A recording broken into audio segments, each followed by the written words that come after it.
Oi, produção! Já estamos ao vivo? Que alegria! Chegou o dia! Quarta-feira, às 12 horas, mais um episódio do nosso projeto. Oxe, que danado é isso! Tudo bem com vocês?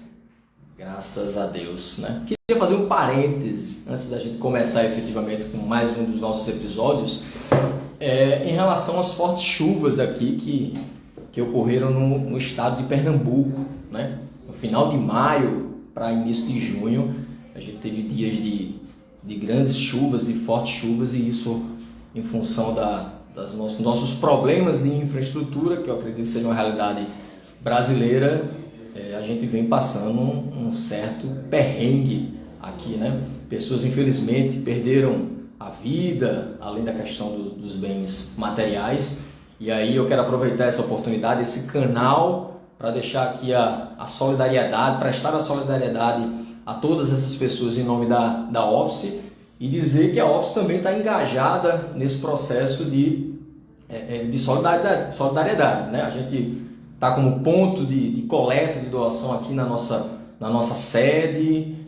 A gente também está realizando algumas ações específicas. Então, se você que está nos assistindo agora tem interesse em participar, em ajudar essas pessoas, entre em contato conosco através do nosso direct, que a gente vai poder te encaminhar da melhor maneira possível para que você também possa participar dessa campanha, desse mutirão, né? Porque o brasileiro ele tem essa característica, né? Quando a gente se depara em situações de grande comoção nacional, o brasileiro sempre tem um contramovimento, né? de ajuda, de correr atrás, de se preocupar. Então a Office, seguindo o seu DNA, digamos assim, de solidariedade, efetivamente também está participando. E se você tiver interesse, pode entrar em contato conosco, certo?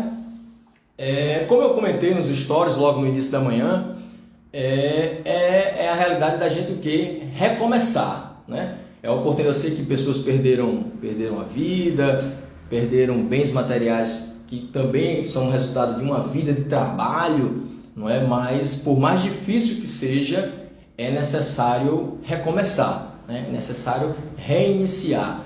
E reiniciar absorvendo conhecimento, aí eu acredito que é algo de extrema importância, e é essa a oportunidade que a gente tem hoje, porque o Hoje Que Danado é Isso, ele traz essa oportunidade efetivamente da gente trocar informações, da gente trocar conhecimento. O tema hoje, eu acredito que seja um dos melhores temas que a gente já trabalhou, né? Abri o meu negócio contábil, porém não pensei nos processos gerenciais que envolvem esse negócio. E aí, será que eu estou correndo riscos? Não sei, hein? Mas em paralelo eu vou trazer a especialista, a expert nesse assunto para nos ajudar, Lieda Amaral, né? Deixa eu fazer só um resumo prévio aqui do currículo de Lieda. Eu vou até pegar uma colinha aqui, uma fila, para que a gente possa não perder nada, né? Ela é professora da pós-graduação e pesquisadora da BSSSP, que é uma entidade de ensino nacional.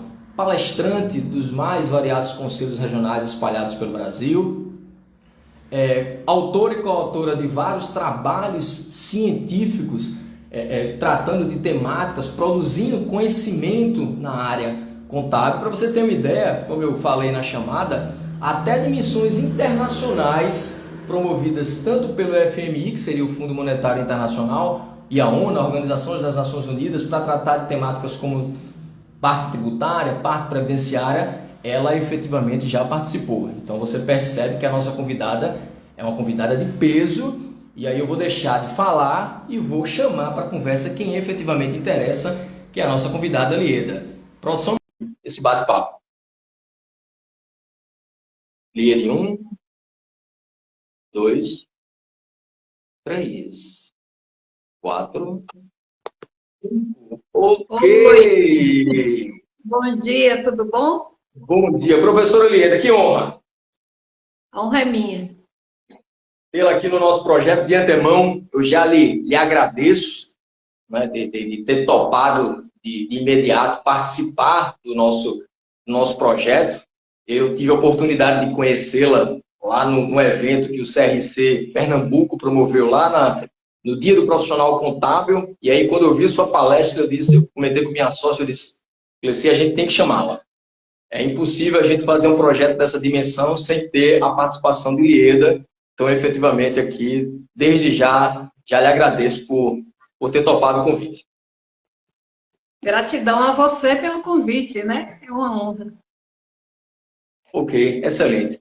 Lieda, a palestra que eu mencionei agora, que você ministrou lá no evento, ela tratava de uma questão, acho que de uma temática que é bem recorrente dentro do meio contábil, que é quanto ao mercado contábil, propriamente dito. Como é que está o cenário, os cenários do mercado contábil, né? E eu ouço, na verdade, recorrentemente, muitos colegas de profissão dizendo que viver de contabilidade no Brasil é algo extremamente difícil, né?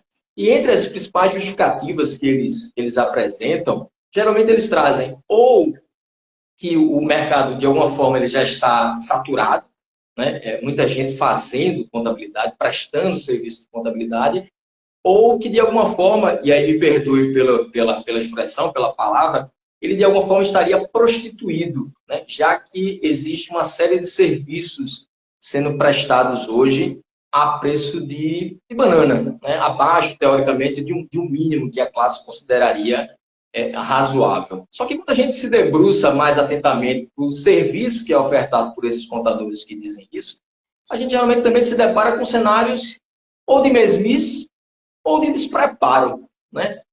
E aí, tratando especificamente da nossa temática, a questão dos processos gerenciais. Na tua visão, qual a importância do empresário contábil, do contador, pensar esses processos gerenciais dentro do seu negócio, visando perceber, enxergar essas oportunidades estratégicas que o mercado oferece? Ok. Primeiramente, eu vou fazer uma reflexão do que é esse processo e depois Certo. até de construir um pouco esse mito. Será que é barato um produto ou serviço que está sendo ofertado no mercado?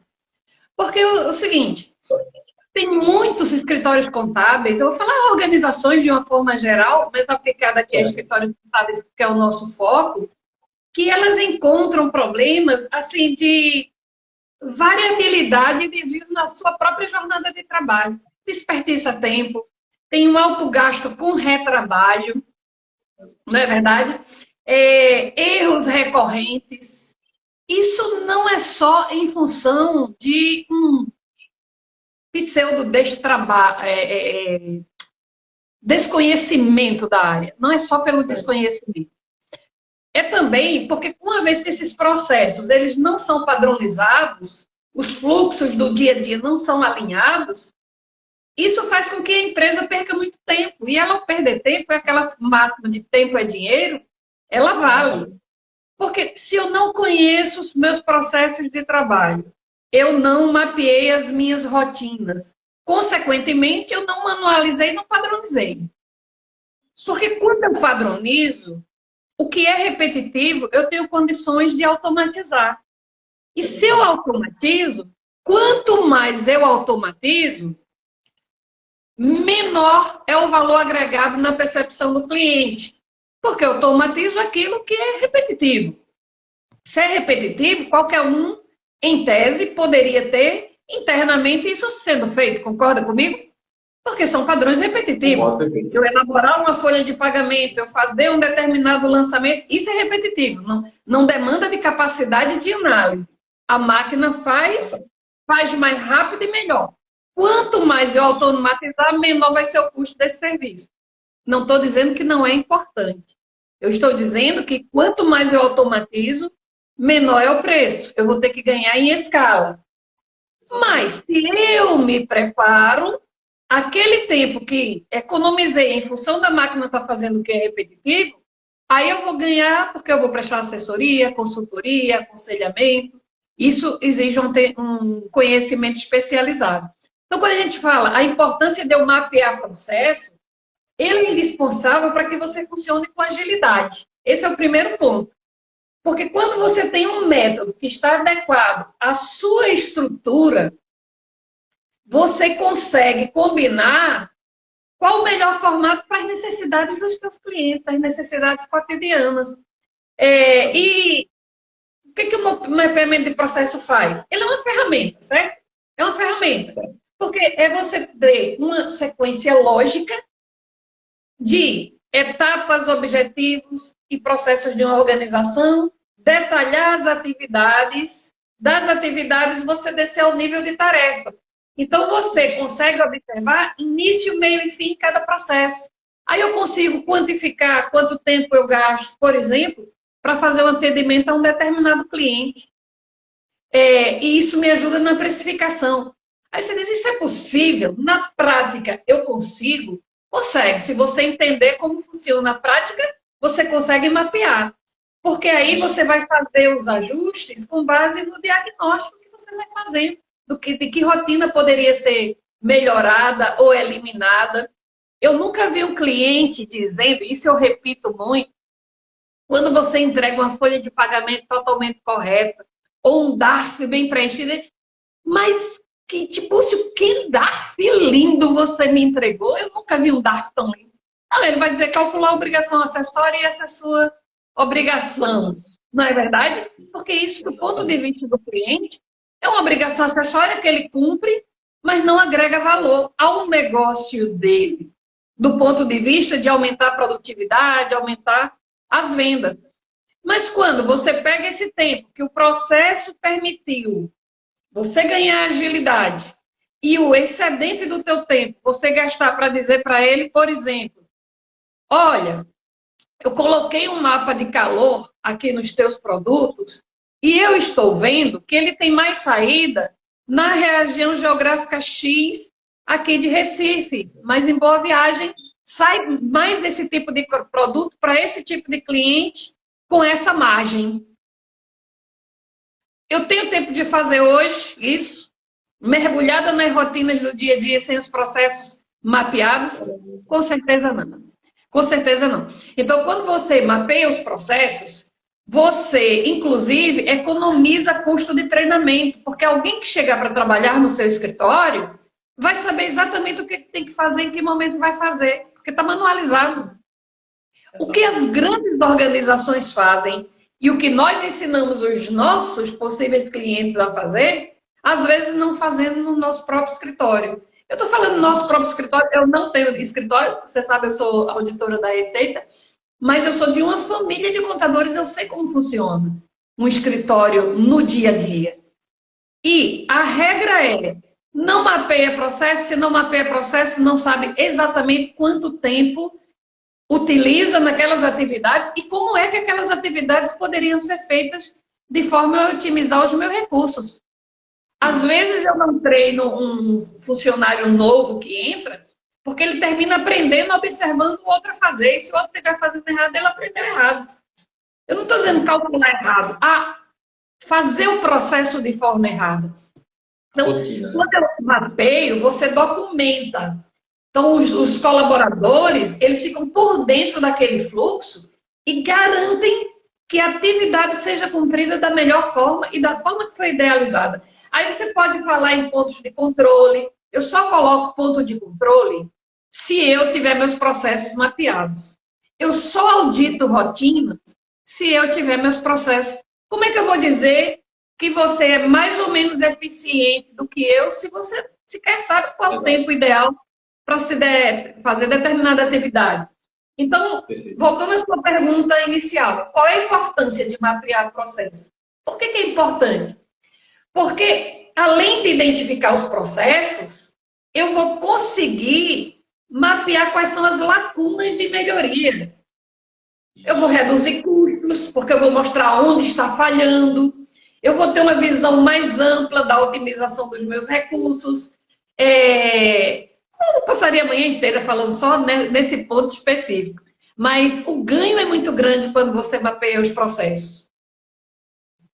Minha formação também é de engenharia de produção, então eu não consigo imaginar você prestar um serviço sem saber começo, meio e fim e mensurar quantas horas você vai gastar ou quantos minutos naquele serviço. Isso influencia, inclusive, na sua precificação. Exatamente. E aí você traz um elemento que eu acredito que seja determinante para a gente tentar entender melhor essa tua estrutura que você colocou, que é o tempo, né? Hoje o tempo é o maior ativo que efetivamente nós temos, né? Então a gente pode pensar o tempo como maior ativo, do ponto de vista de rentabilidade, de precificação, Tá.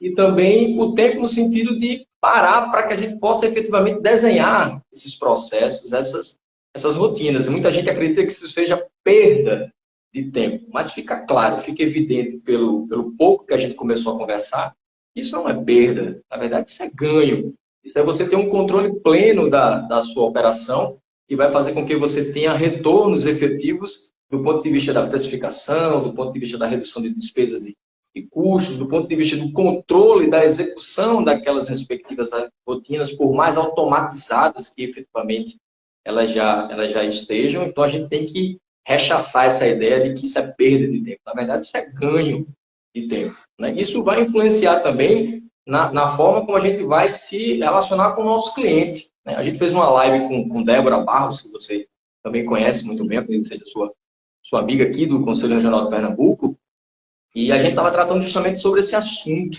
né? O que é que o cliente espera que a gente efetivamente entregue, né? Meramente DARFs e folhas de pagamento hermeticamente fechadas e perfeitas, ou um algo a mais, como você disse, aquela questão do controle de onde o produto sai a mais, onde vai trazer o brilho no olhar desse cliente e vai agregar valor à tua efetiva precificação. Então, essa questão do controle dos processos gerenciais, sem sombra de dúvida, não deve ser entendida como perda de tempo, e sim como um ganho em todos os sentidos. É porque quando você mapeia, você consegue identificar o responsável por cada etapa do processo. Você consegue fazer previsão do tempo, do custo de cada etapa, os padrões. A partir daí você faz checklists do que já foi feito em cada momento. Então, o ganho gerencial é muito grande. Agora, tem dificuldade? Tem, sim. Por quê? Porque a aplicação errada do mapeamento de processo, ele pode gerar uma série de dificuldades. Porque aí você vai ter desafios operacionais, mas é um tempo que é necessário investir dentro do planejamento. Exatamente. Eu, particularmente, quando eu vou conduzir um dos episódios aqui do Nada é Isso, eu costumo dar uma stalkeada no nosso convidado para entender como é que vive, o que é que ele faz, quais são as suas predileções. E stalkeando o seu perfil no Instagram, eu vi uma frase lá na bio que me chamou muita atenção e eu acredito que tenha tudo a ver com o que a gente está conversando hoje. Ela diz o seguinte, que você é apaixonada por tecnologias. E dentro do que a gente vem conversando e o que eu entendo do processo, acho que a automatização é algo extremamente importante dentro desses processos gerenciais e a tecnologia nos ajuda muito nesse processo de automatização, porque como você colocou muito bem anteriormente, existem rotinas que são fixas, são maçantes, né? Como baixar nota fiscal, processar uma folha, que a máquina faz e faz muito melhor do que nós no dia a dia. Isso vai fazer com que a gente tenha um tempo maior para se preocupar com outras questões. Mas queria saber a tua opinião, efetivamente, dentro dessa tua paixão e de maneira pragmática, de que maneira você acredita que a implantação de tecnologia melhora nessa definição dos processos gerenciais? Olha, eu lhe digo o seguinte, é o contrário. Eu defino os processos porque tecnologia é meio. Tecnologia é para dar suporte. Quando eu adquiro uma tecnologia e os processos não estão mapeados, eu estou comprando no escuro. É como se eu comprasse primeiro os móveis para depois comprar o apartamento. Comprei a mobília inteirinha linda, aí não coube no apartamento que eu tinha. Entendeu? É quando eu mapeio os processos, eu conheço cada necessidade de cada setor, de cada área. Aí sim eu vou mapear que tecnologias vão dar suporte para dar agilidade àqueles processos. É o contrário. Eu automatizar sem ter mapeado os processos é jogar dinheiro fora. Porque eu estou trabalhando no escuro. Então, uma vez que eu mapeei os processos, sei exatamente quais são as atividades, aí eu vou verificar que tecnologia para aquele porte de empresa, ou que tecnologias, porque tecnologias é método, né? Também é tecnologia, é método, para eu automatizar. porque eu passei a ver com clareza quais são as etapas. Então, eu tenho aqui, eu não vou comprar um software de folha de pagamento, entre aspas.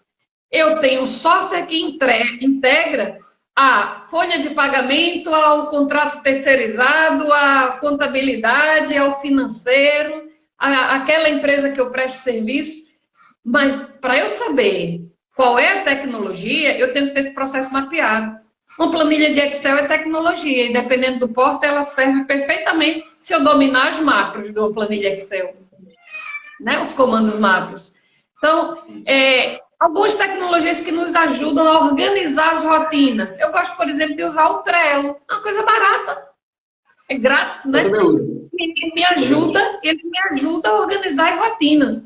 Mas se eu não tenho as rotinas necessárias à execução do processo, o Trello também não vai fazer efeito. Porque ele vai servir só de agenda. E uma agenda sem ter o objetivo bem desenhado pode ser uma agenda que está atropelando o teu próprio negócio. Então, eu mapeio o processo, vejo quais são as atividades, porque processo, por definição, é conjunto de atividades. E atividade, por definição, é conjunto de tarefas. Eu mapeio os processos, verifico as atividades que estão dentro daquele processo, desde que o cliente entrou até o que o cliente saiu, quais são os meus processos de trabalho, quais atividades, e desço ao nível de tarefas. Quando eu desço ao nível de tarefas, aí eu estou dizendo quem vai fazer o quê, como vai fazer, por que vai fazer. Aí eu vejo que tecnologia vai ajudar essa criatura a fazer tudo de 100% automatizado. Percebeu? Aí eu vou trabalhar os processos gerenciais, que são os macros. Aí eu vou transformar os meus objetivos estratégicos. Às vezes eu quero ser a número 1 do mercado, mas eu não sei nem ser a última do mercado porque eu não me organizei. Exatamente. Aí vai chegar uma oportunidade de eu ser número 1 e eu vou perder porque estou desorganizada. Isso. Saio do 1 para o último rapidamente por falta de organização. Esse tempo que a gente... 60% eu diria do tempo que a gente gasta ou deveria gastar seria de planejamento. E uma ferramenta do planejamento é o mapeamento dos processos. Às vezes eu tenho clareza nos meus objetivos estratégicos, mas eu não sei como chegar lá. Porque o Capra dizia, né, da estratégia à ação. Como é que eu vou chegar da estratégia à ação? Botar para moer no dia a dia se os meus processos não estão desenhados. Porque para eu automatizar as etapas com clareza, eu preciso conhecer os processos. Porque de onde é que eu vou extrair as informações? Lieda, ferramenta de mapeamento de processo tem muitas. Eu gosto do Lucidchart, mas tem o BPM, né, o Business Process Management. Mas eu tenho que monitorar, eu vou mapear, vou documentar, vou transformar esses processos no dia a dia da minha empresa. A partir do momento que você transformou esses processos, porque se você não conhece o processo de trabalho, não identificou as atividades, não desceu ao nível de tarefa, você automatizar é perder tempo. Meu amigo Edgar Madruga, o professor Edgar Madruga, olha, prestigiando você, rapaz, é muita autoridade. Tá vendo aí? Tudo bom, professor Edgar? Então, quando a gente está falando dessa automatização, não é importante que ferramenta eu vou contratar. A pergunta que você deveria fazer é que ferramenta está adequada ao meu modelo de negócio e aos processos que eu mapeei. Essa seria a grande questão. Perfeito. E aí você tocou num ponto interessante, eu até me deparei já com vários clientes nesse sentido, e muitos clientes contratam ferramentas excepcionais do ponto de vista de gestão financeira, por exemplo, né? Todos os módulos liberados, mas quando a gente via no mês a mês, a informação sempre chegava truncada, incompleta, inútil de uma maneira geral do ponto de vista de se contabilizar aquilo. E quando a gente foi entender melhor como aquilo era feito, ou seja, o processo, a gente identificou que o gargalo, na verdade, era a falta de capacitação dos funcionários dele no sentido do uso da ferramenta. Então, como você colocou muito bem, não adianta você ter uma mega ferramenta com todos os módulos liberados, as pessoas que efetivamente vão executar, vão utilizá-la no dia a dia, não estão devidamente capacitadas para usá-la e, por consequência, gerar as informações necessárias. Então, dentro desse processo de se pensar, né, toda a tarefa, é importante que se pense também nas pessoas que vão utilizá-la dependendo do tipo de tecnologia, que vai desde uma planilha de Excel, né, até ferramentas apps, seja lá o que for, dos mais complexos possíveis. É porque a capacitação, a formação de pessoas é base de qualquer organização. O próprio Kaplan já dizia que eu tenho aqui na base pessoas, infraestrutura e tecnologia. Mas se eu não tiver pessoas motivadas e capacitadas para a realização das tarefas, os processos não são modernizados. Exatamente. Consequentemente, eu não dou um bom atendimento ao meu cliente, eu perco o resultado. É uma cadeia, né, de consequências. Então, eu trabalho a base. Base de qualquer organização é pessoa. E, às vezes, a gente acha que base de organização é pessoas, basta eu bem remunerá-las. Elas bem remuneradas, mas mal capacitadas, elas próprias se desestimulam. Então, eu tenho que investir fortemente que aquelas pessoas... Lida, mas que tipo de capacitação? A técnica gerencial também. Porque ela precisa adquirir aquelas famosas competências, habilidades, para que possam ter a tal da atitude. Que a gente fala, é muito fácil falar. Tem que ter competência, habilidade e atitude. Mas se eu não fiz um mapeamento de competências para aquela função, que é um ponto importante, mas eu não fiz o mapeamento de competências porque eu não conhecia o processo, eu nem sabia quais eram as competências para trabalhar naquele processo específico. Breda, você mapeou os processos, sabe quais são as atividades, mapeou as competências necessárias para que aquele processo funcione. Aí, qual é o tipo de capacitação? Eu não imagino, hoje, em um escritório de contabilidade, sem ter as pessoas altamente capacitadas, não só em relação interpessoal, em análise de cenários, mas nas ferramentas básicas da contabilidade. Ela não domina a contabilidade, não domina tributos, de uma forma geral. Aí, quando eu falo aqui contabilidade, eu estou falando de direito trabalhista, societário, envolvendo tudo. Se eu não tenho uma sólida formação acadêmica, que essa sólida formação acadêmica normalmente não é na faculdade que a gente obtém, porque a faculdade é muito holística a visão, né? Mas eu preciso ir para o dia a dia. Aí você vai se especializar, você vai fazer curso de curta duração, você vai para os MBA, você vai assistir as palestras, seminários. Hoje a gente tem conteúdo de altíssima qualidade, gratuito, inclusive. Isso. Né? Eu vou me capacitar. Essa semana eu estava vendo algumas vagas do LinkedIn. Eles exigiam autoconhecimento técnico, operacional e de idiomas. Não, de idiomas, se você quiser, você fala 10. Lá no Duolingo, você aprende de graça. Quantos idiomas você quiser, mas você precisa de proatividade, né? A proatividade eu não consigo te dar, essa é sua. Mas, uma vez que você é proativo, eu posso te dar vários caminhos para que você atue estrategicamente. Aí você vai se especializar na parte contábil, nos tributos, dentro dos tributos diretos, tributos indiretos, áreas específicas. Eu posso separar a minha equipe no escritório e botar cada um para se especializar. Eu só tenho 5 empregados, então cada um se especializa numa área. Exatamente. E eu tenho um conjunto de especialidades. Mas ainda é insuficiente. Eu faço uma parceria estratégica com outro escritório e digo para o outro escritório especializar em outras áreas. Né? Perfeito. Exatamente. São vários. A gente vai te ouvindo. Um ecossistema de colaboração. Eu vou tentando pincelar algumas pontuações suas no sentido da gente retomar a conversa. E essa questão do desenvolvimento das pessoas é de extrema importância, né?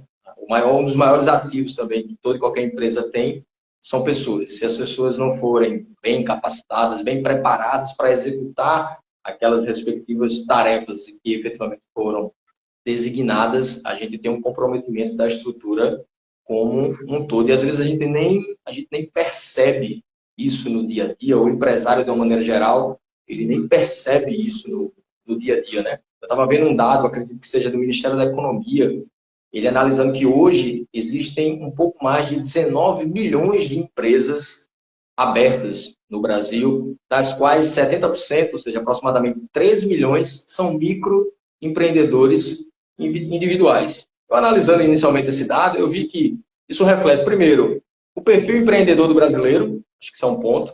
Segundo, reflexo da crise, né, que trouxe o desemprego e levou as pessoas a empreenderem, mas isso me leva a um questionamento.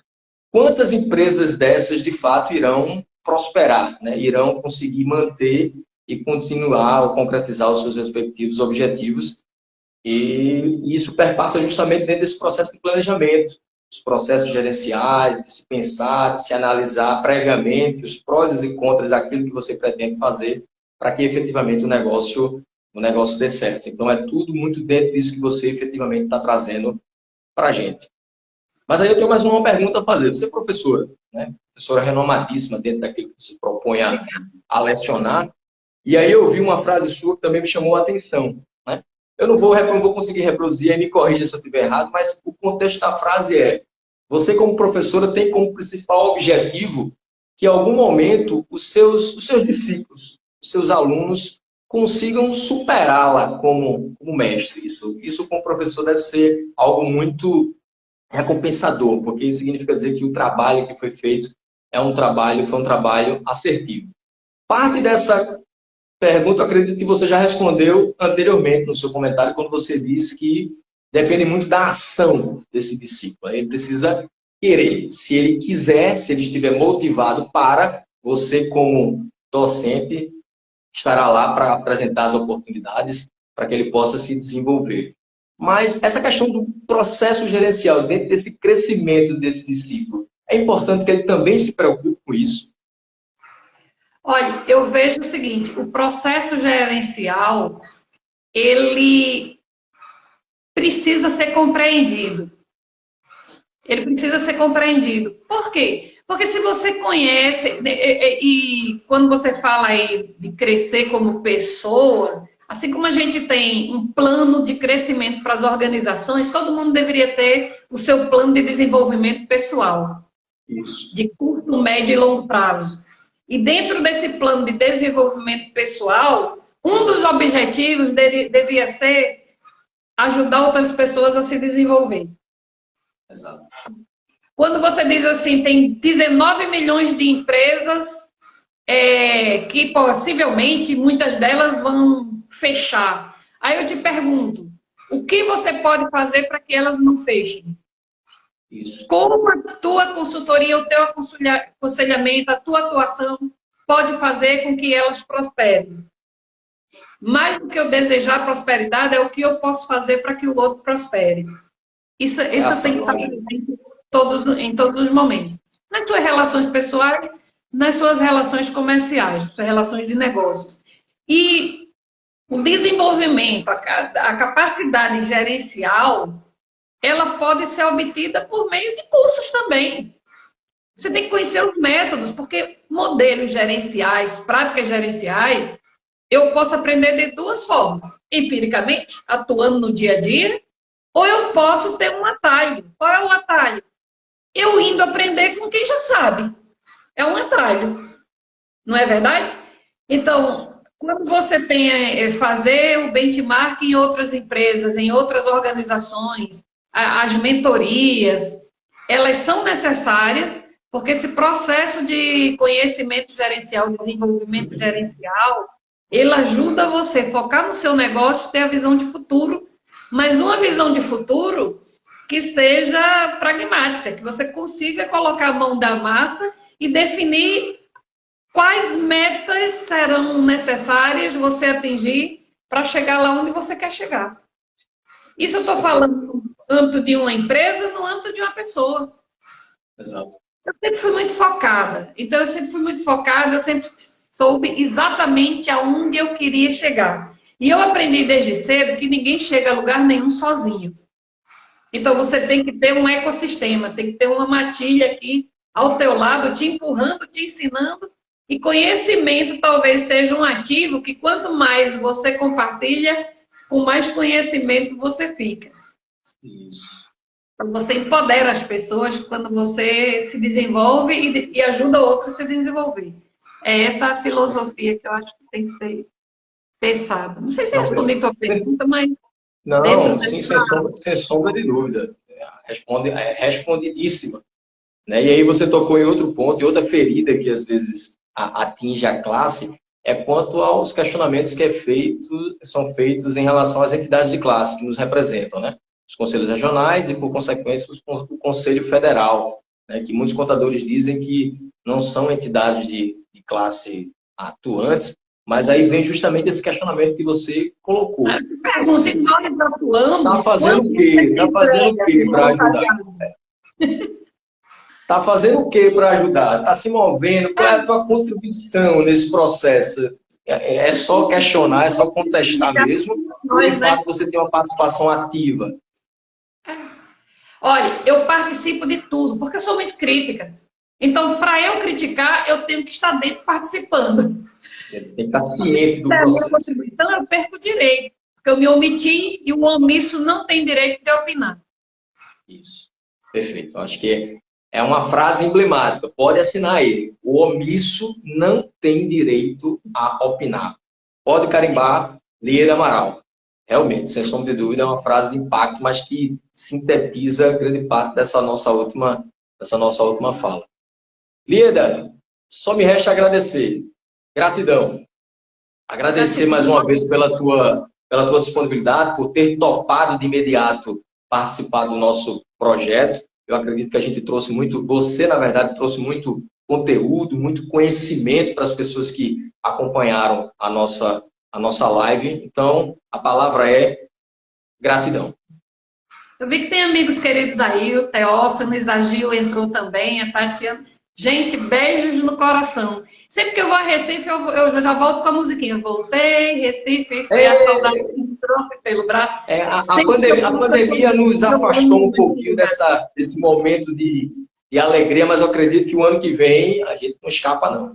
O ano que vem a gente vai ter carnaval. E aí, voltei Recife. Pois é. Que Deus abençoe a todos. Obrigada. Obrigado, Lieda. Até a próxima. Tchau, tchau. Tchau, tchau.